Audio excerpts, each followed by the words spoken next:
Assalomu alaykum. Viloyatimiz hayotiga oid yangiliklar tafsiloti bilan efirda Xorazm 24 informatsion dasturi. Studiyada Shahzod Safarboyev. Ma'lumotlarga ko'ra, Yangiariq tumanida 20.249 ta xonadonga 3.300 gektar tomorqa yeri ajratilgan. Dehqon xo'jaliklari yuritish uchun esa 1.191 gektar ijara yerlari mavjud. Bu ekin maydonlaridan samarali foydalanish oziq-ovqat xavfsizligini ta'minlashda eng katta zaxira hisoblanadi. Tumanda tomorqa egalari yerlarga turli ekinlarni ekish ishlarini davom ettirmoqda. Ayni kunlarda Yangiariq tumanining barcha mahallalarida keksayu yosh hamjihatlikda obodonlashtirish ishlarini olib bormoqda. Ko'chalar, xonadonlar atroflariga turli xil daraxt, gul ko'chatlari ekilgan, ularga ishlov berilgan. Xonadonlarda tomorqadan o'rnida foydalanish bo'yicha ham ishlar yo'lga qo'yilganligini ko'rish mumkin. Tomorqa daromad manbai. Mutaxassislarning ta'kidlashicha, undan samarali foydalangan holda yiliga 2-3 marta hosil olib, yuqori daromadga ega bo'lish mumkin. Bundan tashqari, oziq-ovqat xavfsizligini ta'minlashda ham bu o'ziga xos o'ringa ega. E'tiborlisi, yer bilan tillashgan dehqonchilikning hadisini olgan yurtdoshlarimiz bugun o'zlari yetishtirgan mahsulotlar bilan bozorlarimiz to'kinligiga ham hissa qo'shmoqda. Yangiariq tumanining Sardorlar mahallasidagi ko'plab xonadon egalari o'z tomorqasiga qator sabzavot va poliz ekinlarini ekdi. Shu mahallada yashovchi Abdulla Karimov tomorqasiga mehr bilan qaraganini ko'ramiz. U oilasi bilan birga erta bahordan tomorqa yeriga yuqori hosildor va erta pishar sabzavot, poliz, dukkakli ekinlarning urug'larini qadadi. Har bir ekin turini ekishda tuproq, iqlim sharoiti, suv ta'minoti inobatga olindi. Bu yil ajoyib yaxshi ob-havo keldi. Erta bahor kelishi bilan shu tomorqa yerdan foydalanishni urg'u berib o'tdi prezidentimiz. Tomorqa yerlarimizdan bir yil mobaynida quruq qoldirmaslik uchun her xil ekinlarni, poliz ekinlarini, meyveli daraxtlarni, sabzavot ekinlarini hammasini ekamiz. Hem satamiz, hem daromad qilamiz. Ortiqchasini to'ylara, yaxshi kunlara, joylari qurisha, mashinalar olisha ishlatamiz. Ayolim ham juda qiziqadi dehqonchilikka, dehqon oilasidan chiqqani uchun gullarni ham yetishtiradi. Hatto bu gullarni ortiqchasini yetishtirib satamiz. Bundan daromad qilsak, xo'jaligimizda ishlatamiz. Bizda uzum bor, anar bor, gilos bor, shaftoli, o'rik, bu ko'pchilik daraxtlari, meyveli daraxtlarni o'zimiz payvand qilamiz, yetishtiramiz. O'zlarimiz shu pishgan vaqtida bozordan sotib olmasdan shularni biz o'z xo'jaligimizni ta'minlaymiz. Tomorqamizdan yaxshi, unumli foydalanamiz.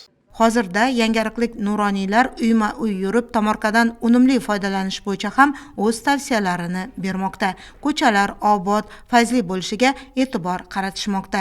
Aholi xonadonlarida, tomorqasida qishloq xo'jaligi ekinlarining to'liq ekilishi va mahsulot yetishtirishini ta'minlash uchun nuroniylar ta'kidlashicha o'zlarini mas'ul deb biladilar. Kambag'allikdan farovonlikka o'tish bo'yicha 5 ta xo'jalikni kam ta'minlangan, shularni berkitilgan, shularni ham xo'jaligida bo'lib, ana shularni ham dehqonchilik bilan qilishi bilan, yerlaridan unumli foydalanish bilan, ana shular bilan shug'ullanaman. Yosh oilalara tomorqadan foydalanish bo'yicha o'z maslahatlarimni beraman. Yerlarni vaqtida ekish, ekinlarni, mevali daraxtlarni payvandlash, ana shularda borib batafsil haftada 2 marta kamida yordam berib ko'rsatma berib turibmiz. Keksa avlodlar shularni o'rganib, yoshlar ham shularga qiziqsa, bog' qilsa, barpo qilsa, ekina qiziqsa, ular ham kelajakdagi yashashi yaxshi bo'ladi deb o'ylayman. Tomorqa xazina deb bejiz aytilmagan. Bugun yerga bo'lgan munosabat o'zgargan. Bir qarich tomorqadan ham mahalla ahli unumli foydalanib, yaxshigina daromad qilmoqda. Shu mahallada istiqomat qilayotgan Rohatoy opaning tomorqasi ham fayzli. U o'z tomorqa yeriga erta bahordan sabzavot va poliz ekinlarini ekdi. Tomorqasidan samarali foydalangan holda yiliga 3 martagacha hosil olishga harakat qiladi. Ekinlarga o'z vaqtida ishlov beradi. Shuningdek, gul ko'chatlari yetkazishga ham qiziqadi. Bahor kelishi bilan ekin-dikinlarimizni boshladim. Ekinlarimiz ko'karib turibdi.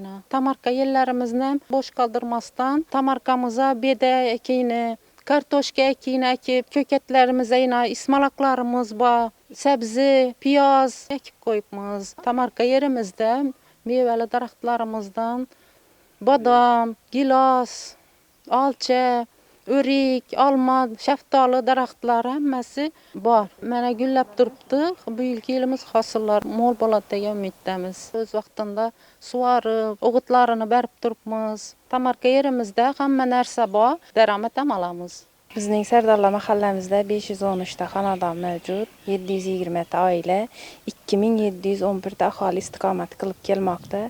Bu barcha 513 ta xonadonimiz hozirgi kunda dala tamarkalaridan unumli foydalanib kelishmoqda. Mahallamiz drayveri asosan dehqonchilik va chorvachilik bilan shug'ullanishadi. Har bir xonadon egalari dala tamarkalariga kerchka, piyoz, sarimsoq, piyoz, ismaloq ekinlarini, dehqonchilik mahsulotlarini ekib o'zlari yetishtirib kelmoqda. Dala tamarkasida yetishtirgan dehqonchilik mahsulotlarini o'zining ehtiyojlari uchun foydalanishib kelishmoqda. Ortishganini bozorga chiqarib sotib, oilasiga daromad qilishib o'tiribdi. Tomorqadan samarali foydalanish uchun ko'p narsa kerak emas. Har bir oila a'zosi yerga mehr berib, vaqtni to'g'ri taqsimlashga e'tibor qaratsa bo'ldi. Shundagina yurtdoshlarimizning ro'zg'ori farovon, dasturxonlari to'kin sochin, xonadonlari esa obod hamda daromadli bo'ladi.